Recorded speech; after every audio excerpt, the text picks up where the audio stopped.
maintaining the highest standards of environmental protection. We will streamline the review process for such projects according to the following principle: one project, one review, completed in a clearly defined time period. Finance Minister Jim Flaherty suggests environmental assessments will be limited to 2 years for review panels, a year and a half for National Energy Board hearings, and 1 year for so-called regular environmental assessments. The government will also get rid of overlapping federal and provincial environmental assessments, shifting the responsibility to the provinces. Now, those in the resource industry applaud these changes. Here is Pierre Graton, the president and CEO of the Mining Association of Canada, with an example of why the changes are necessary. He's talking in this clip you're about to hear about what happened to the proposal for the Red Chris copper mine in northwestern BC. This is a project that completed its provincial environmental assessment probably 6 or 7 years ago. The federal government decided that based on the comprehensiveness of the provincial assessment, they would only do a screening level review, which is a lower level review than a comprehensive study. They were then taken to court by an NGO. Ultimately, the federal government lost. No one ever questioned the quality or soundness of the provincial review. Nobody ever suggested that it was deficient. The issue was simply that the federal government didn't have the discretion to do anything other than a comprehensive study. With these new proposed amendments, this project would have had its authorizations 4 or 5 years ago. Pierre Graton of the Mining Association of Canada. Now, Federal Natural Resources Minister Joe Oliver also cited the case of the Jocelyn Oil Sands project. In that case, the French oil giant Total got approval last year, but the environmental review process lasted 6 years, and Mr. Oliver made the point that he thought it was much too long. Rick Smith, who is the Executive Director for Environmental Defense, actually argued the prolonged process was for the best. Well, you know what? I mean, the information provided by the company in the first instance was incomplete. Then the company changed hands, which meant the application needed to be entirely redone. And it took years to get to the part of the process that involved public participation. If the recent suggestion of an absolute 2-year limit for environmental assessment were imposed in that hearing, it would have been expedited inappropriately, and a number of the issues surrounding it would not have been adequately addressed. So we're going to look at these budget changes to environmental assessments to see what they mean. Stuart Elgee is a professor of environmental law and economics. He is also the director of the Institute of the Environment at the University of Ottawa, and he joins me from our Ottawa studio. Good morning. Good morning. First of all, does Canada's environmental review process need to be cleaned up and made more timely, more efficient? Well, I think the goals the federal government has articulated of avoiding unnecessary duplication, avoiding excess delay, are good goals. The problem is the solution they've proposed goes way beyond what's needed to fix those problems and will actually result in weakening environmental assessment, which is one of the most important environmental laws in Canada. How so? How is it going to weaken it? Well, the first step, I guess, is for listeners to understand why we need environmental assessment. And basically, it's been a core part of environmental decision-making in North America going back about 40 years. Richard Nixon passed the first environmental assessment law in the world in 1970, and the current law in Canada was passed by the Mulroney Conservatives in 92. What it basically does is make sure you understand the full environmental consequences before you approve major developments like pipelines or oil sands or mines, so that you don't make mistakes you're going to regret decades down the road. Kind of a look before you leap rule, but it's also a way of ensuring the public has input into these processes which affect people's lives in a very direct way. So what they've done here, so let's take the example of avoiding duplication, which is a good goal. What it doesn't This is a federal and provincial environmental assessment duplication. Exactly, avoiding having to go through 2 separate processes that drag things out, and that's a good goal. But the solution to that is not to eliminate the role of the federal government in environmental assessment and just hand it all over to provinces. There's a reason why we have a federal government in Canada. We have fish swim, rivers move across borders, air pollution moves across national borders. They have constitutional responsibility for aboriginals, migratory birds. The federal government can't can't just hand those responsibilities over to provinces.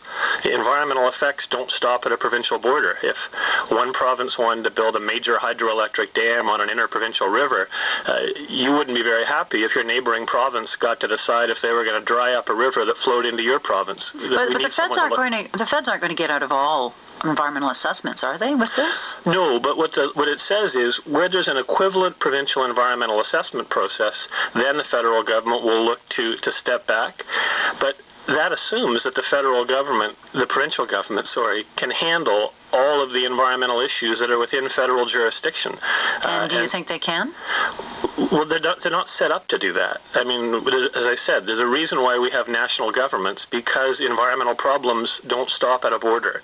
The federal government has expertise in a lot of these areas that provinces don't have. They just don't have the staff capacity to understand these impacts, nor do they have a mandate to deal with environmental effects that cross a provincial border, cross a national border, affect Aboriginal people.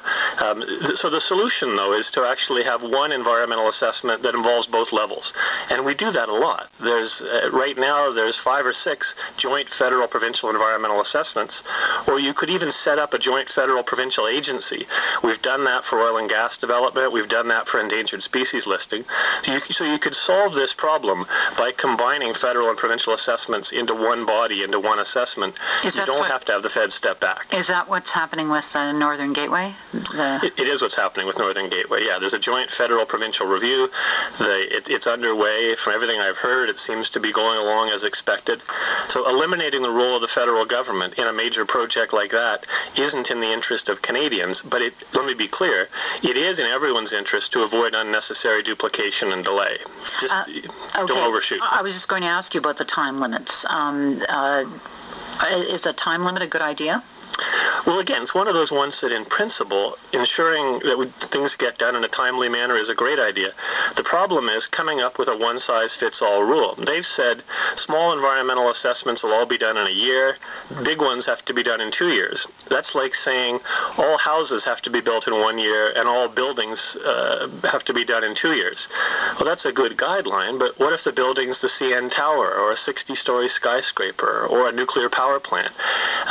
Some things are more complex than others. The Gateway Pipeline's a great example. It's going to cross 1,200 kilometers of rugged terrain, several mountain ranges, hundreds of fish-bearing streams, numerous communities, dozens of First Nations territories, and open up an oil tanker terminal in one of the most treacherous fjords on the west coast to ship tankers and oil through. You just can't do that quickly. You have to actually understand those environmental effects. You have to allow the communities affected by this to have a say about how it affects their lives, and it might take a little longer than 2 years. What about the concern that some would just want to delay until it's no longer economically viable? Well, first of all, I think that's a bogeyman. I've been involved in my career as a lawyer in dozens of environmental assessment processes, and I've never seen that be a real problem. It assumes that people have time on their hands just to hang around environmental assessment hearing rooms and do nothing else. So you can deal with that, though. I mean, the way I would deal with it, I would simply say, let's put in place guidelines for what the normal length of time will be for an environmental review. Not a rigid rule, but a guideline. But if there's a special circumstance that requires longer than that, then allow the panel extra time. It's like if you were building your house and they said, we're going to get it done in a year, or you're renovating your house, and halfway through they find that there's asbestos in the attic, there's outdated wiring. They're going to come back to you and say, look, it's going to take us a little extra time. You're not going to say, sorry, you said a year, build it even if it's shoddy construction. You're going to say, you're right, that's a legitimate reason. And we have to do the same for environmental assessments. These are projects we're going to have to live with for decades and decades. Let's not be penny wise and pound foolish.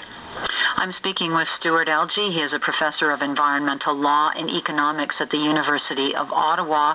Stuart Elgee, stand by, please. As we hear from our next guest, Brenda Kenny's industry has a lot at stake in the changes to our environmental assessment regime. Brenda Kenny is the president and CEO of the Canadian Energy Pipeline Association, and she's at her home in Calgary. Good morning. Good morning.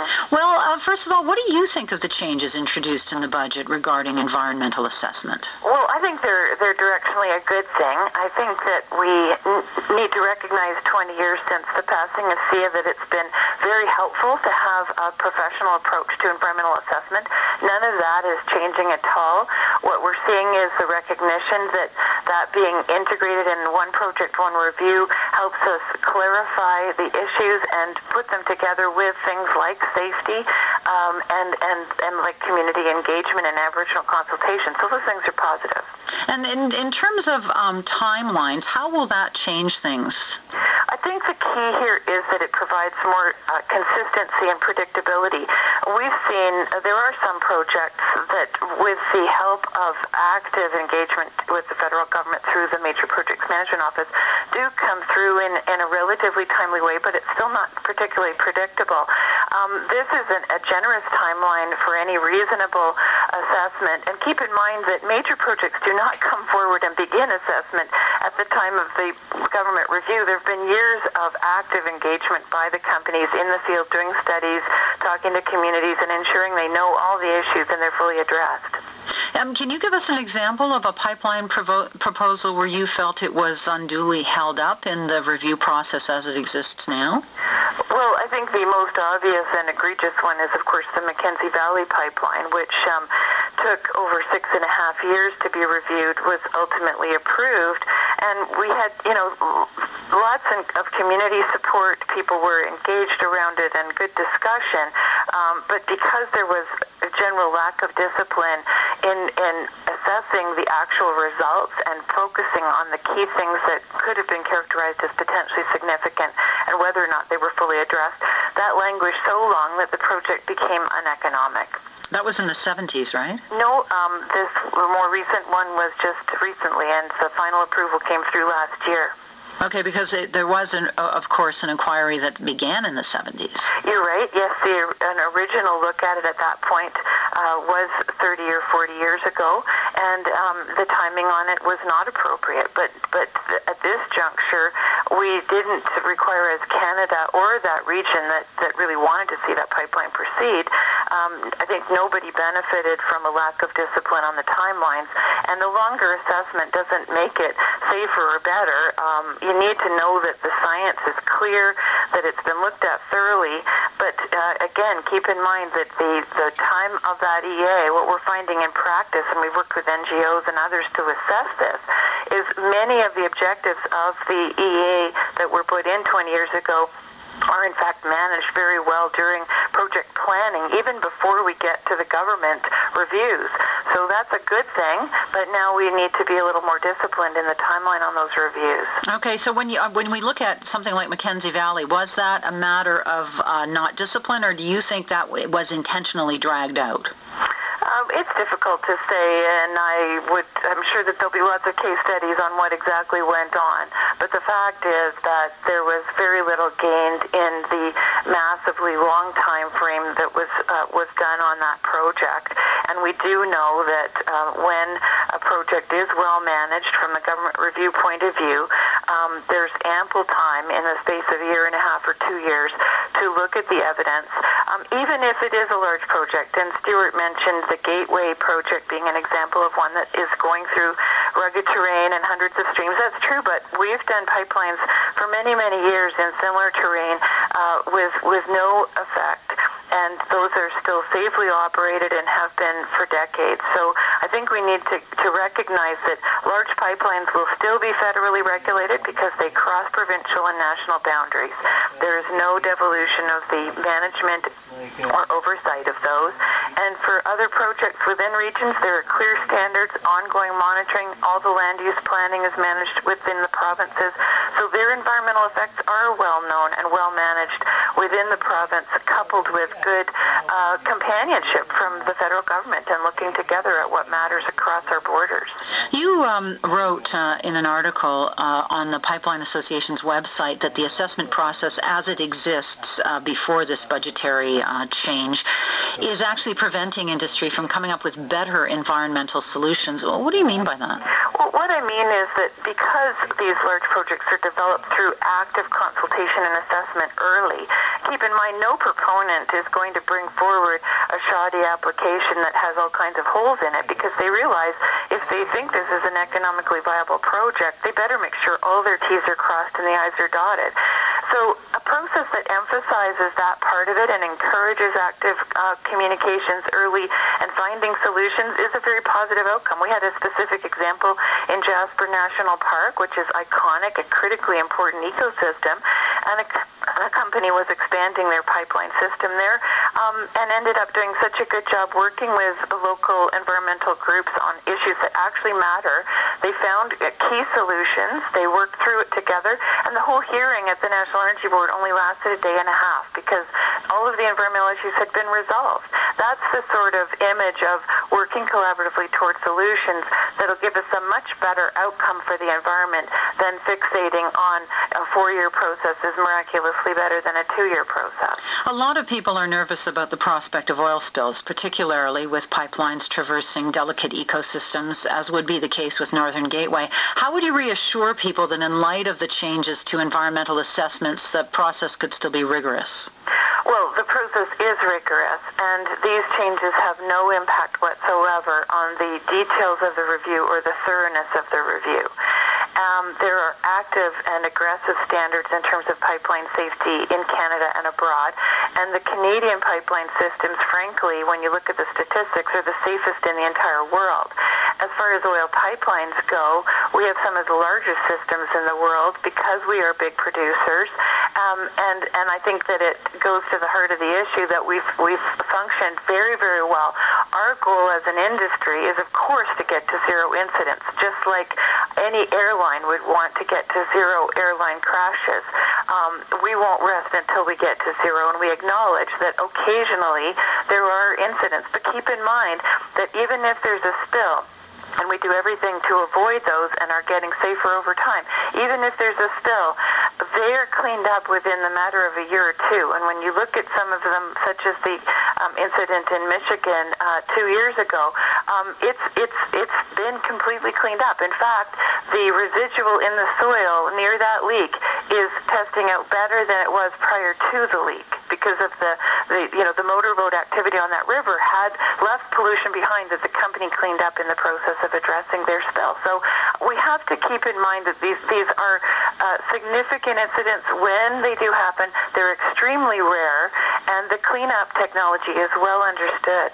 Okay. Brenda Kenny, thank you for speaking with me. Thanks. That is Brenda Kenny, President and CEO of the Canadian Energy Pipeline Association. She spoke to us from Calgary. Stuart Elgie of the University of Ottawa is still with us. What do you think, Mr. Elgie? Well, I agree with Brenda in principle that we don't need to have long drawn-out assessments for the sake of long drawn-out assessments, but I guess I wish I lived in the world she paints, where companies look after all environmental problems on their own ahead of time, and environmental assessment is merely a rubber stamp that we don't really need it. I mean, I've just seen there's instances where that is true, but there's lots of instances where you actually really need a federal government or a provincial government to protect the environment. Companies do not always take care of all environmental problems. I can when I was a young lawyer, the first case I did was the Exxon Valdez oil spill, and there was a company that said, trust us, we figured out how to navigate tankers through Prince William Sound without any oil traffic and without any oil spills, and we have the worst environmental oil disaster in North America. So, we can't just leave it solely up to companies to take care of environmental problems. We actually need government regulators. We need environmental assessments to make sure these things are done well. Okay, Stuart Elgie, I want you to just wait one more minute. I've got another perspective on environmental assessments. Bruce Pardy is a professor of environmental law at Queen's University in Kingston, Ontario. He's with me in our Toronto studio. Hi. Good morning. Okay, as you listen to all of this, what are your thoughts about how Canada's environmental assessment regime is going to be overhauled? Environmental assessment is not a great way to protect the environment. So if you're going to really overhaul it, it'd be better to replace it with rules. The problem with environmental assessment is that it is entirely process and not substance. There are no rules, environmental rules, there are no environmental standards, there are no environmental rights. There is nothing against which to compare the impact of the project in order to determine whether or not it should proceed. So that the government, in the end, has almost complete discretion about whether the answer is going to be yes or no. You mean the things governing whether something goes ahead or not are always ad hoc, depending on the project, depending on what they hear? The governing principle of environmental assessment is context is everything. And we can't have hard and fast rules about what kinds of impacts are going to be created. The error, I think, is in equating the public's right to speak with having a say. Those two things are different. Yes, the public gets an opportunity to speak. That doesn't mean they have any control over the outcome. The outcome is controlled by the government. And the criteria in the statute is wide enough so that the government can express whatever values it wants. So what would the solution be in your view? To have better statutes with better rules that are more certain. So, for example, if legislation. Well, we have legislation now, but environmental assessment has become an almost ritualistic blessing of projects, even those that will in fact cause environmental problems. Now, if we had statutes that had firm rules that said, if you have an oil sands project, here are the kinds of impacts upon water that you cannot have. Instead, we hold assessments, and we weigh up the economic benefits and the environmental impacts and give to the government the job. We should know what they are by now, too, right? Sure. We've done lots. Because there are lots of oil sand projects out there. Exactly. We've done lots of these. There's no need to start from scratch every single time. So are you saying get rid of environmental assessment? I'm saying it is not a good way to provide for environmental protection, yes. And bring in a different kind of legislation with a big hammer? Well, yeah, you could put it that way. Let's put it a stick. Let's put it a different way. We expect our governments to be problem solvers today. The better way to think about it is to think of them as rule makers, because rules provide certainty both for people interested in environmental quality and for companies who want to do projects. That way, everybody knows what the story is. This way, you turn what should be a legal decision into a political decision, and that's not fair on people who value environmental quality. It's not fair on companies to put them through this long and expensive waste of time. Stuart Algie, what do you think? Well, I think that's a pretty simplistic analysis. Bruce is confusing the need for rules with the need for planning. If I were building a house, I'd have to comply with the building code that says how far away from a well and how much insulation, but I'd also want to bring in an architect and a planner to look at different types of energy use, different locations. So yes, we need rules to define minimum levels of acceptable behavior, but you also need planning processes because the real world is more complex than those rules. And let's be clear. In this case, it's a theoretical argument he's making. Nobody in the government is proposing we're going to take away environmental assessment right now and replace it with more stringent environmental rules. It's simply reducing environmental assessment. What troubles me here is that underlying this decision is an underlying belief that it's the environment versus the economy, that we have to choose between a strong economy and a healthy environment, and that's simply old school thinking. Most countries around the world now believe that building a strong economy involves also protecting the environment, and we see lots of examples of countries that are doing that every day. Bruce Party, what do you think? Let's go back to Stuart's house example, which I think is a good one. You don't invite the government to help you plan building your house. What the government does is establish rules, which is entirely appropriate, and then you do a lot of planning. Yes, architects and builders and so on, and companies would need to do a lot of planning in order to design projects so as to comply with the rules that are in place. Well, Ms. Kenny made the point that companies do a lot of planning already. Absolutely, sure. But they do a lot of planning in order to get through an environmental assessment. There's lots of studies, there's lots of talking, there's lots of noise, it takes a long time. And in the end, I'm not convinced that the end result is very much different. Whether you have a 24-month review period or a 6-year review period, do we really think that the bottom line on Northern Gateway is going to change? It sounds to me like Northern Gateway will be approved. And I think we'd be much better off having rules about how pipelines are entitled to affect environmental quality than to go through the pretense, this empty shell of a process, in order to get to an answer that we can probably predict right now. So, we're almost out of time. Well, you get 10 seconds. Okay, so Alberta Pacific Pulp Mill, largest pulp mill in the world. It was going to comply with all environmental rules. They went through an environmental assessment. The panel said you got to do better, and they went back and found a new way to reduce their water pollution by 75%, well beyond the rules, because an environmental assessment looked at all the impacts. Bruce Party? Well, you can pick out examples, but most of the examples are examples of approvals of projects that will cause impacts that if you had good rules, those impacts could be avoided. Okay, lots to think about in what you're suggesting. Thank you, both of you, for being part of this today. Thank you very much. We have to leave it there. Stuart Elgee is a professor of environmental law and the director of the Institute of the Environment at the University of Ottawa. Bruce Party teaches environmental law, professor of environmental law at Queen's University in Kingston. He was in our Toronto studio. We did request an interview with the Federal Environment Minister, Peter Kent, or Michelle Rempel, the Parliamentary Secretary to the Minister of the Environment. Neither was available for an interview on this week.